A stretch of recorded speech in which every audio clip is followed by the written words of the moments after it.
নমস্কার, আমি অন্তরা। ঠাকুরের কথা চ্যানেলে আমার সকল বন্ধুদের স্বাগত জানাই।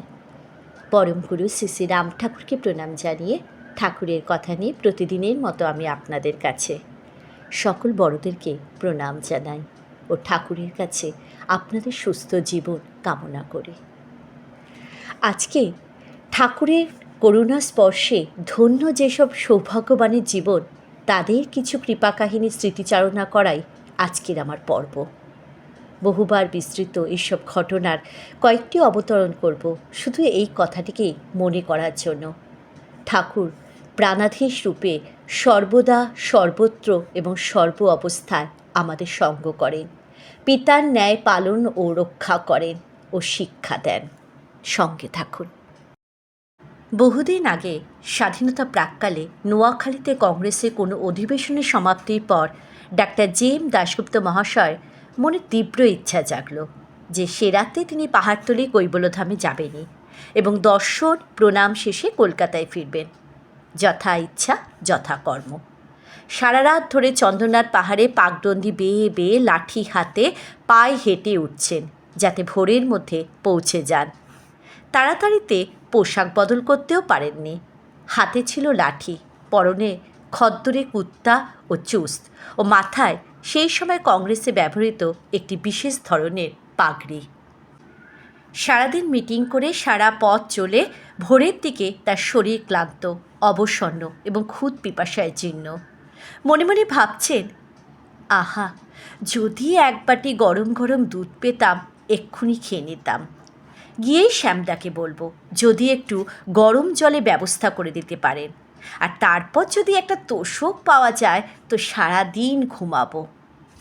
ইতিমধ্যে পাহাড়ের ওপরে কৈবল্যধামের মন্দিরে শুয়ে ভোররাত্রে স্বপ্ন দেখছেন শ্যামাচরণ চট্টোপাধ্যায়। পরম শ্রদ্ধেয় দ্বিতীয় মহন্ত মহারাজ শ্রীযুক্ত শ্যামাচরণ চট্টোপাধ্যায় যে শ্রী ঠাকুর যেন তাকে ডাকছেন এবং বলছেন, শ্যাম, শীঘ্র শীঘ্র ওঠো, নাইবার গরম জল বসাও হাঁড়িতে, আউঠার দুধ জাল দিয়া রাখো, আর বড় পিপাসা লাগছে, আর শ্যাম, নরম তোষক বালিশ দিয়া পাইতা রাখো, আমি বড় ক্লান্ত। এই কথা শেষ হতে না হতেই মহারাজের ঘুম ভেঙে যায়। তিনি ধরপড় করে বিছানায় উঠে বসেন এবং অবাক হয়ে ভাবেন এই স্বপ্নের মানে কি। বিশেষ করে শ্রী ঠাকুর এই প্রথম ত্রিরাত্রি বাসের পর কখনো কৈবল্যধামে বাস করেননি, তার উপর এই রকম নির্দেশ। আরও অদ্ভুত, শ্রী ঠাকুরের পোশাক, কুর্তা পাজামা, পাগড়ি মাথায় লাঠি হাতে অন্ধকারের মধ্যে তিনি পাহাড়ে পাকডন্ডি বেয়ে উঠছেন। শ্রী ঠাকুর কখনোই তো এমন পোশাক পরেন না। স্বপ্নের তাৎপর্য গোচর না হলেও গুরু বাক্যে নিবেদিত প্রাণ পরম শ্রদ্ধেয় মহন্ত মহারাজ তক্ষুনি গোয়ালাকে ডাকিয়ে দুধের বন্দোবস্ত করলেন, গরম জল বসালেন, স্নানের ও দুধ সাদা চাদর ঢেকে নরম গদি বিছানা প্রস্তুত করে রাখলেন মন্দিরের বারান্দায়। ইতিমধ্যে আশ্রমে পৌঁছে গেলেন ডক্টর জে.এম. দাশগুপ্ত।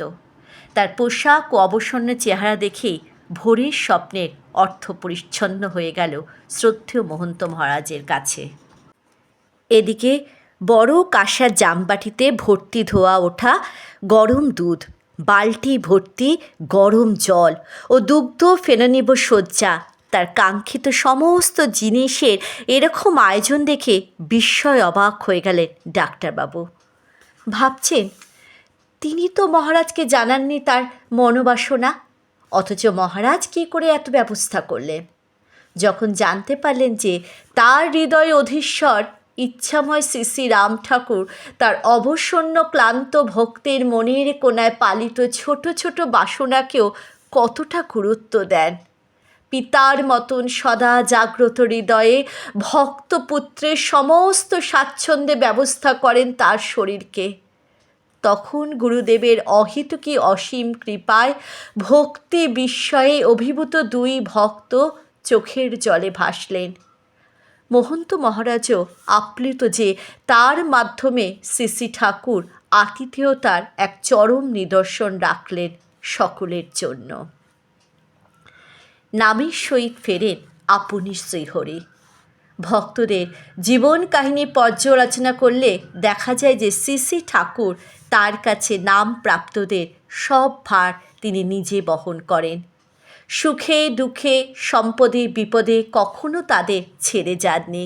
সর্বত্র এবং সর্ব অবস্থায় তাদের সঙ্গ করেছেন। তাদের জীবনের সাথেই ছিলেন একান্তভাবেই যুক্ত। এই কথাটি যথার্থ সত্যতা সম্বন্ধে একটি মর্মস্পর্শী কাহিনী শুনিয়েছিলেন ডাক্তার দাশগুপ্ত। তিনি ছিলেন হৃদয়বান, দুঃসাহসী ও আবেগপ্রবণ এক ব্যক্তি। তার পরম আরাধ্য গুরুদেব শ্রী শ্রী রাম ঠাকুরের জন্য করতে পারবেন না এরকম কোনো কাজই তার জানা ছিল না। কোনো এক সময় শ্রী শ্রী ঠাকুরের শরীরে নানাবিধ অধিব্যাধি বাসা বেঁধেছিল এবং নানাভাবে তিনি খুব শারীরিক কষ্ট পাচ্ছিলেন। তার কিছু ভক্তগণ যেমন শ্রীমৎ মোহিনী শাস্ত্রী ইত্যাদি জ্যোতিষীগণ শ্রী শ্রী ঠাকুরের কুষ্ঠি বিচার করে দেখলেন তার তখন রাহুর মহাদশা এবং অন্তর্দশা চলছে। যদিও এসবে জাগতিক প্রয়াস মাত্র, কারণ ঈশ্বর কটিতের ক্ষেত্রে কুষ্ঠির কোনো প্রয়োজন হয় না। তা সত্ত্বেও একদিন আলোচনা প্রসঙ্গে ঠাকুর বলেছিলেন, রাহুর ইষ্টদেবী হলেন ছিন্নমস্তা দেবী এবং রাহুর প্রকোপ কাটাতে গেলে ওনার কাছে পূজা ও বলিদান করতে হয়। ছিন্নমস্তা দেবীর একমাত্র পীঠ হল রাঁচির কাছে ভৈর ও কালী নদীর সঙ্গমস্থলে জঙ্গলাকীর্ণ পাহাড়ের পাদদেশে রাজা রাপ্পা নামক শক্তিপীঠ। শ্রী শ্রী ঠাকুরের শারীরিক কষ্ট দর্শনে ও তার প্রতি পুত্রসুলভ আন্তরিকতা ও ভালোবাসার কারণে ডাক্তার দাশগুপ্ত মনস্থ করলেন যে তার গুরু রোগ মুক্তির জন্য তিনি মা ছিন্নমস্তার কাছে পূজা প্রার্থনা করবেন। যেমন ভাবা তেমনই কাজ। প্রায় সঙ্গে সঙ্গে শ্রী শ্রী ঠাকুরের অনুমতি প্রাপ্ত হয়ে যাত্রা করলেন রাজা রাপ্পার উদ্দেশ্যে। সেখানে নির্দিষ্ট দিনে অতি সফলভাবে পূজা সুসম্পন্ন হয়ে গেল। কিন্তু গোল পাতল অন্য জায়গায়। পূজার শেষে দান ও অর্ঘ্য নিয়ে পূজারীরা সূর্যাস্তের আগে পাহাড়ের নিচে চলে যাবে। তারা ডাক্তারবাবুকে কিছুতেই একা ছেড়ে যেতে চায় না। তারা বলল, ওই রকম নির্জন ঘন বনের মধ্যে একাকী অমাবস্যার রাতে আজ অবধি কেউ কখনো বাস করেননি।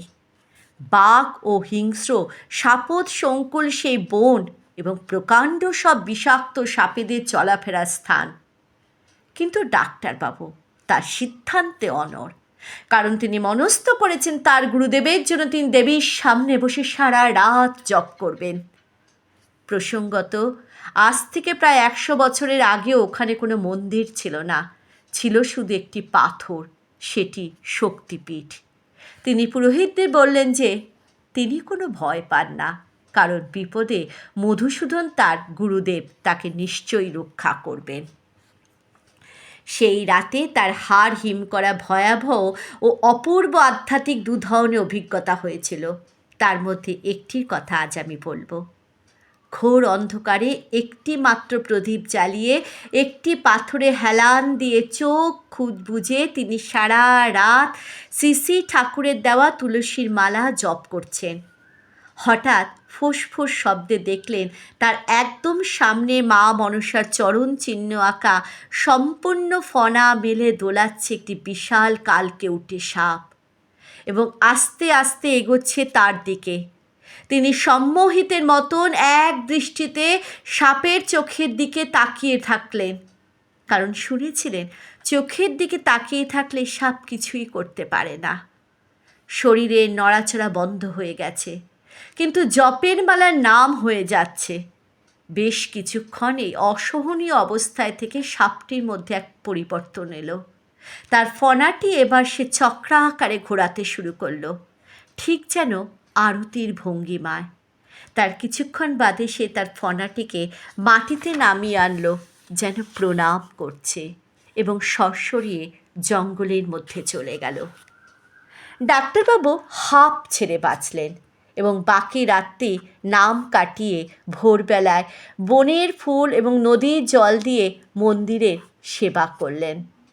তাকে জীবিত পেয়ে সবাই অতি আনন্দিত হলো এবং আবার খুব ধুমধাম করে পূজা পাঠ হলো। সেই প্রসাদ নিয়ে ডাক্তারবাবু কলকাতায় এলেন শ্রী ঠাকুরের সাথে দেখা করে প্রণাম করতে। একঘর লোকের সামনে শ্রী ঠাকুর তার দিকে মধু দৃষ্টি বর্ষণ করে বললেন, পূজা পাঠ কেমন হইল ডাক্তারবাবু? কোনো উত্তর দেবার আগে শ্রী ঠাকুর একটু হেসে বললেন, সে রাতে মা মনসারে দেখাও তো ভয় পেয়েছিলেন কেন? জানেন না সর্বসময় আমি আপনাগো লগে লগে থাকি। যতক্ষণ নাথ করতাছিলেন আমি সর্বক্ষণই আপনার পিছনে দাঁড়ায়া ছিলাম। ঘরের কোণে রাখা একটা ছেঁড়া কাঁথা দেখিয়ে বললেন, ওই যে ওই কাঁথাটা গায়ে দিছিলাম সেই রাতে সাপটি চইলা গেলে আমি আইয়া পড়লাম। ডাক্তারবাবুর কাছে আর কিছু অজানা থাকলো না। সাপটি কেন তাকে ছোবল মারল না, কেন ফণা ঘুরিয়ে তাকে আরতি করল, কোন পুণ্য ব্রহ্ম সনাতনকে মাটিতে ফণা ঠেকিয়ে প্রণাম করল।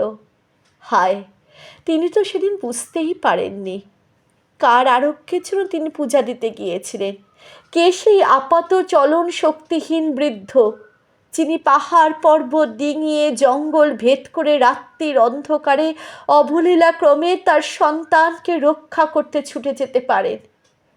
সর্বদা পালক পিতা ও রক্ষক শ্রীরামের পদপ্রান্তে ভূলুণ্ঠিত ডাক্তারবাবু বুঝলেন তিনি গ্রহরূপী জনার্দন, আবার তিনি গ্রহদোষ ছেদনকারী মাতা মহাদেবী ছিন্নমস্তা।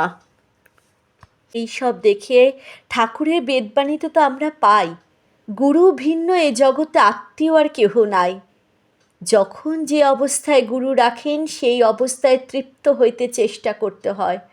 গুরু সকল অভাব হইতে নিষ্কণ্টকে উদ্ধার সাধন করিবেন, এই গুরুর স্বভাব। সকল ভার গুরুতে অর্পণ করিয়া যথাসাধ্য তাহার পথ ধরিয়া থাকিতে চেষ্টা করিবেন। জয় রাম, জয় গোবিন্দ।